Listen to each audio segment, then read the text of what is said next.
the House today unanimously voted and demanded the immediate discontinuation of the banking policy by commercial banks. Buffer Chimas is the Speaker of the House of Representatives. It does not serve the purpose for which it was intended.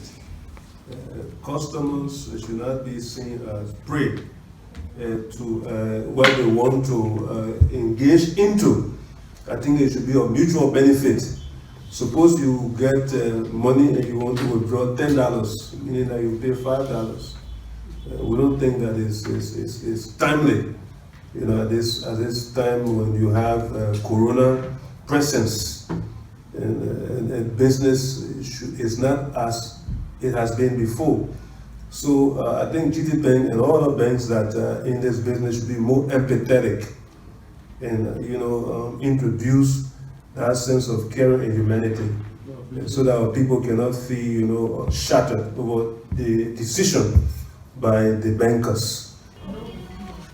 With a majority vote, the motion carried.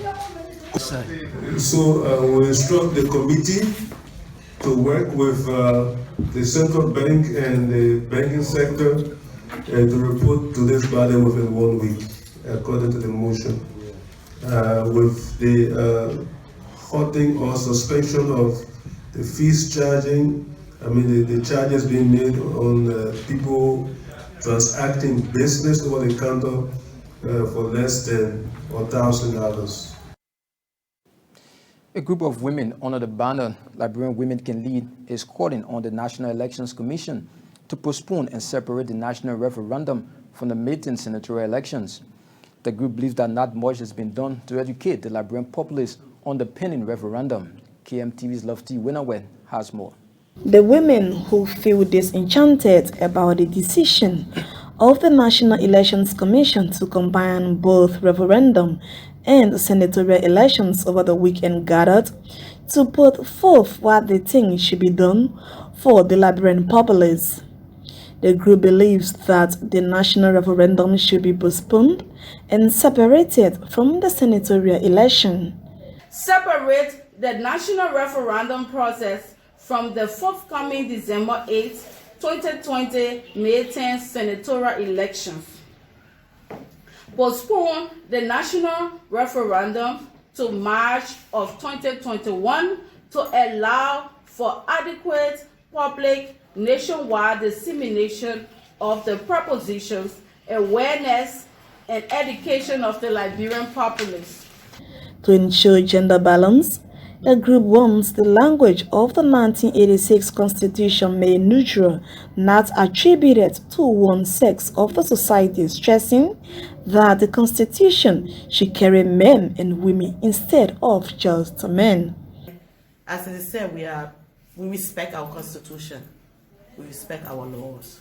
Now that we want to undertake this process, the omission of women, our concerns that have been talked about before, is something for us to look at.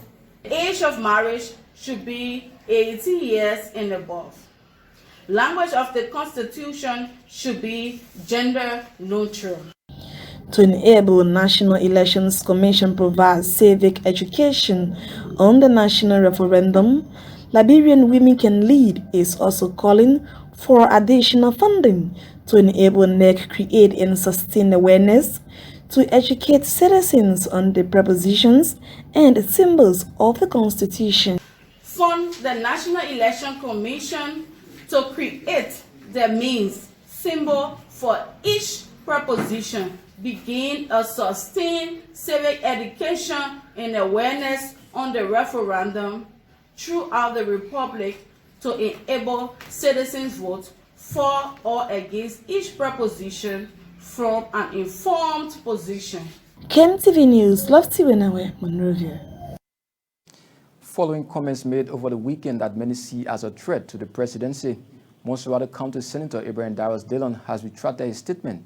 In his live broadcast that's podcast over the weekend, the Monserrate County Senator threatened to throw stones at the presidency when he's attacked by supporters of the CDC, precisely Thomas Fowler supporters.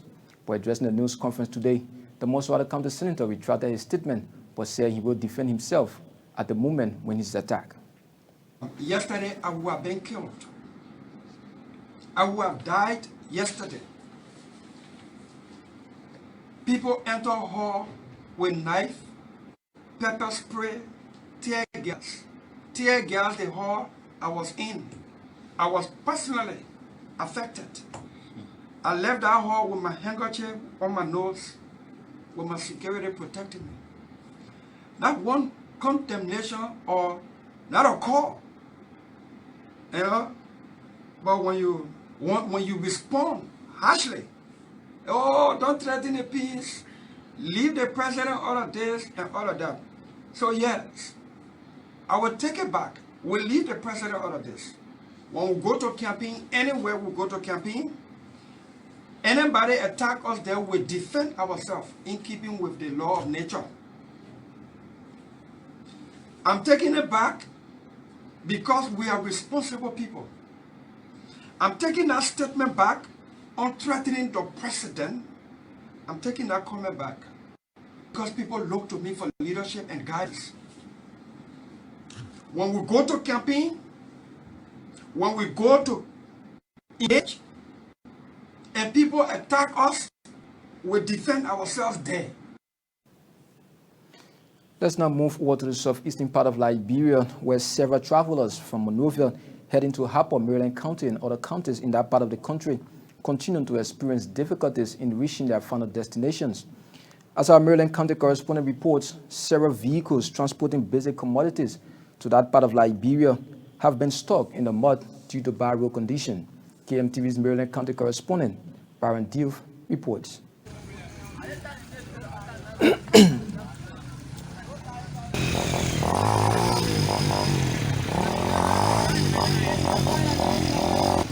The month of September is another month of the rainy season in Liberia, and the southeastern region is faced with a series of challenges as a result of bad road conditions leading to the region. Several persons wanting to access the region will have to stay at least 2 or 3 days in vehicles before getting to their respective destinations. The transportation cost is down 18,000 Liberian dollars to get into Maryland County from Liberia capital, Monrovia. Several business owners are also forced to increase prices of basic commodities as vehicles owners charge higher to transport goods to the counties. Basic commodities like rice, gasoline, and oil are sold higher prices than the normal prices. For Maryland County, 25 kg bag of rice is now sold for 4,700 Liberian dollars and 800 LD for a gallon of gasoline. The increase in the prices is a serious situation for locals in the county, as many who cannot afford to purchase at the higher prices will have no alternative but to beg those who can afford. It is now clear that until the rainy season is over, locals will continue to suffer from purchasing local commodities in the county and other parts of the region. Brian Dio, KMTV News, Maryland County. Many thanks to our Maryland County correspondent, Baron Dio, for that report. Well, the bad road condition is not just unique to the southeastern part of Liberia, but rather also in the northern part of Liberia, where several travelers are also experiencing similar situation on the road leading from Konian to Vonjama and Lofa County. KMTV's Emmanuel Tatu Mokoli reports. The road from Konian to Vonjama is just one of the many bad areas where movement of vehicles appears to be totally impossible. Terrible road condition in north and southeastern parts of Liberia is something that has existed for decades. As vehicles approach the ever-relenting hill, passengers are forced to disembark vehicles and join hands to pull off as the silly hill doesn't care for tractor.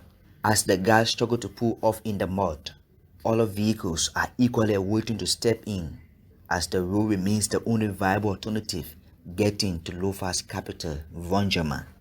Notably, some of the cars stuck in the mud are government's own, including a vehicle belonging to the National Elections Commission and the Ministry of Justice. Bad roads in rural Liberia normally occur during the course of the rainy season. During these times, the prices of basic commodities are skyrocketed, leaving ordinary citizens feel the pinch. With this terrible road condition, this means that government needs to act urgently. Reporting for KMTV Brian. News, Pick this Kim Brown. is Emmanuel Tato Makali.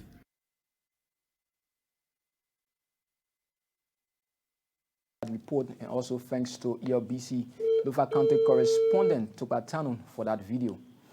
Let's now move over to Grand Bassa County, where a man believed to be in his early 30s and only identified as Tactical was early morning discovered dead, lying in a pool of blood in local community in that part of the county. We are now trying to connect our Grand Bassa County correspondent, Kim Brown, who is joining us live from that part of Liberia. Good evening, Kim Brown. Hello, Mr. Good evening, my dear brother, and good evening to everyone. It is a pleasure to be on the DKS platform. About this body discovered in Grand Bassa County today. A man late to be in his early 30s, only identified as a Tactical, on early Monday morning was discovered lying in a pool of blood along the Uyahu community road outside Buchanan. But eyewitnesses identified the late Tactical as a notorious criminal who has been carried out of burglaries at different homes and institutions, not only in Grand Bassa County but other parts of Liberia as well. While others said that he was an armed robber, of whom many have been victimized from and has been wishing for him to be exposed one of these days. But I'm speaking to a reporter on the crime scene. They also mentioned that the late Tactical, one of his activities that he really used to be involved in terms of our living, it was to attack companies' yard, NGOs, and make sure that he enters those concession yards and get whatsoever he wants from them, and carry it. But then, contrary to that, within a recent, he was arrested according to the police, and he was jailed.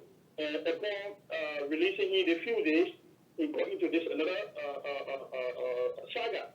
But one of the eyewitnesses who were on the scene who said that they have known him for over 10 years plus.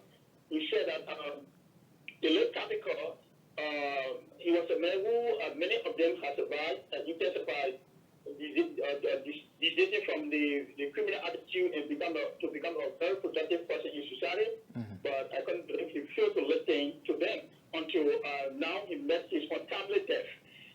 For the end of the doctor, the medical doctor, when his body was discovered this morning, the CSD commander, Mr. James Yetaku, contacted the medical doctor of the Labrador Government Hospital, Mr. Joseph Zano, who is also the officer in charge.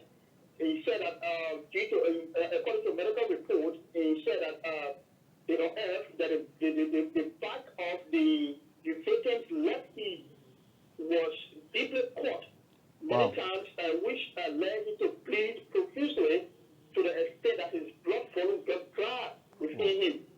He also warned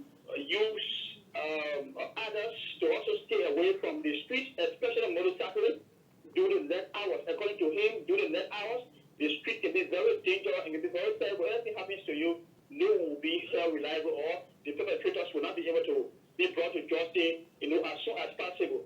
Now, what have you gathered from the... From the end of the police, the National Police in Bassa here, just to drop it through that quickly, CSD Commander James Yetaku is informing the Bassa people, especially those who are gathered from the different communities in Grand Bassa County, that show them that he will make sure to bring the perpetrator to court. Even stating that if the guy went in the concession yard of Aqua Meta, as they have been allegedly speculated, they got one in the yard Aqua Meta to go and steal. No one has the right to kill him.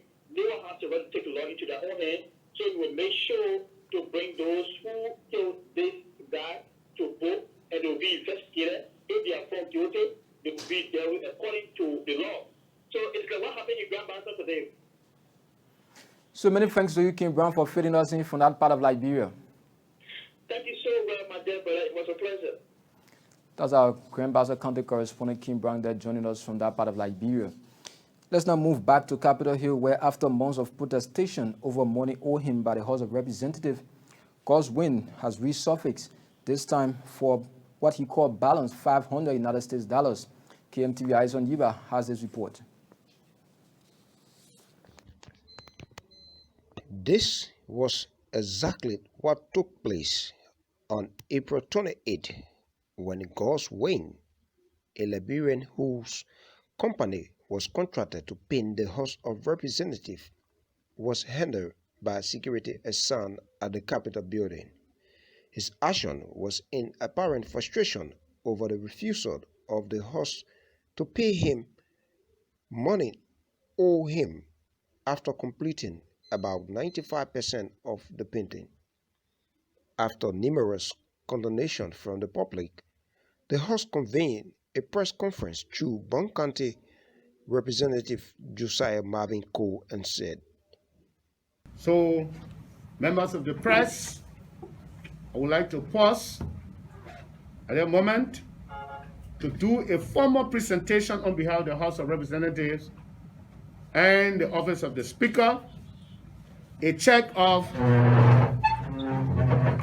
20,000 United States dollars. Amidst all of these, the House is yet to complete the remaining 5,000 US owed Mr. Gus Wayne. This action prompted Mr. Wayne to walk into KMTV studios and express his frustration. You know, the Liberian people, this is why the other day I posted, I did it for yesterday, that I want to whip the Liberian in and out of Liberia all with this question. What is if their parents or their father, their mother, their friends and their brother that did work for capital building, and they not pay them, they pay them, and they not even treat them, you treat yourself. If it happen to them, what will they do? So Liberians saying we should go back with the pattern. Some people say I should take the diplomatic means. Some people say I'm gonna allow the politician to use me. I say, what you mean? I'm gonna allow a politician to use me. And a politician pre-fund my job. Then other people saying the time you get the fine money, you tell us, and which of course are posted.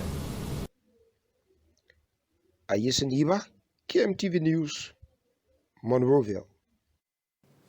Well, let's now move over to your sporting news, where the ban on sporting activities has finally been lifted after over 5 months of suspension. The decision was announced today at the Ministry of Youth and Sports after the ministry held a meeting with various stakeholders from sporting federations in the country. Here is a report. The outbreak of the coronavirus pandemic threw sporting activities around the world into disarray, which led to the suspension, with Liberia being no exception, after health authorities announced a revised guideline of health protocols due to a decline in the new number of COVID-19 infections in the country. The Ministry of Youth and Sports earlier wrote the Ministry of Health seeking permission to lift the ban on sporting activities, but the Health Ministry in response warned that there was an increase in community transmissions, especially among children, thereby recommending the postponement of the resumption date. The ban was finally lifted today after various sporting federations and associations, under the Ministry of Youth and Sports invitation, to a meeting to discuss protocols and procedures for the resumption of sporting activities in the country. We as a government and as federation, we have a responsibility to our folks. And that is why we have come here today to announce to you and inform you that we are effectively lifting the ban on sporting activities as of today's certificate. The lifting of the activities has guidelines that each federation will have to follow. There will be no exception. The various federations, as well as the Ministry of Youth and Sports Department, will be engaged in monitoring the activities of the federation and the teams. So all of you here today who are federation heads and your executives, we pass the guideline on to you. We expect to pass it down to the bureau clubs, for your own meeting with them, and let them know. Because this guideline also has penalty. With this latest decision taken by the government of Liberia through the Ministry of Youth and Sports, various sporting federations and associations now have the green light to go ahead with sporting activities across the country, but in strict compliance with existing health protocols. Anthony Kokoi, KMTV News, Painesville. Well, with that sporting development, that's how we go home on today's edition of KMTV News Today. But before going, here once again our stories that made the headlines. Bad road condition in the southeastern part of Liberia continues to impede the movement of travelers in that part of the country. House of Representatives mandates commercial banks to place on hold on ATM banking policy. In his post, the governor of Liberia has finally lifted the ban on sporting activities after over 5 months of suspension. We say many thanks to you for always joining our news broadcast from across the globe. On behalf of the entire news team here, my name is Anthony Kokoi. Do have yourself a pleasant good night from Kongotan Bagro.